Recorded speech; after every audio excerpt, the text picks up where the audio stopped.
कि कब ऐसा होगा कि श्री लाडलीजू और मैं यमुना जी के ओर जा रहे हैं। श्री जी ने कहा, गलवैया दूहे श्री जी, कृष्णामृतम, सखी चलो अवगाहन कराते हैं, उसका उपभोग कराते हैं, कृष्णामृत का।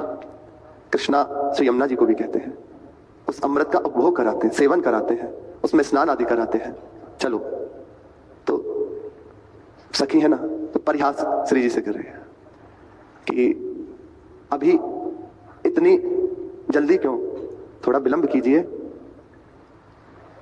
कृष्णामृतम चल बिगाड़ुमितीरिताहम तावस्सहस्र रजनी सखियावदेति। कह रही है कि चलो, मेरे प्रति कब ऐसा भाव होगा कि स्वयं श्री जी मेरे से कहेंगी चलो कृष्णामृत का अवगाहन कराते हैं, उसका सेवन कराते हैं। जब ऐसा श्री जी मेरे से कहेंगी तब मैं विनोद करूंगी, परिहास करूंगी कि सखी लाडलीजू संध्या तक इंतजार कीजिए, अभी तो विलंब है।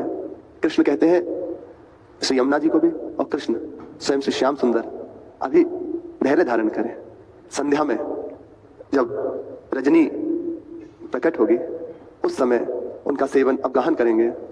तो एक क्षण उस विनोद को समझ के, श्री जी के हाथ में कदम पुष्प है, तो जब समझा कि वो विनोद कर रहे हैं तो भावना है, इसे भावना से जोड़ेंगे तो ही ये बहुत हृदय में आनंद प्रदान करेगा।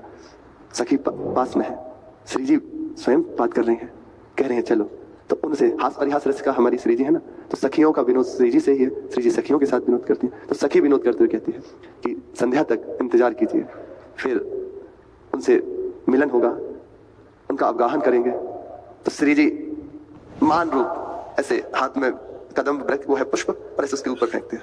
मानम कदा रसद केली कदम बजातम। आचार्य चरण करें, कब ऐसा सौभाग्य होगा कि श्री जी मेरे प्रति ऐसा करेंगी। वे जब इस विनोद को सुन के प्रसन्न होंगी तो सकुच आके और उस कदम पुष्प को मेरी ऊपर ताड़न कहते हैं ऐसे मारा, वे करेंगे। कब ऐसा सौभाग्य प्रदान होगा। उपासक का उपासना, उसका चिंतन इसी तरह बीतता है। अब ये सेवा करेंगे, अब ऐसे उनको रिझाएंगे। जब मैं वहां पहुंच जाऊंगा तो क्या सेवा करूंगा। अगर ऐसा चिंतन बन रहा है, जैसे आज प्रातःकाल के सत्संग में पूर्णता के समय कह रहे थे महाराज जी कि भजन, फिर से वही वचन दोहरा रहे हो, ना हो तो भी कोई बात नहीं। देखो, यदि हम कुछ गलत समझ रहे हैं तो कहीं ना कहीं हमारी ही मति है। उपासक सीधा प्रतिक्रिया नहीं करता, विचार प्रधान होता है। जो मैं सुन रहा हूं इसका रहस्य क्या है, वे उसके निष्कर्ष पे जाता है।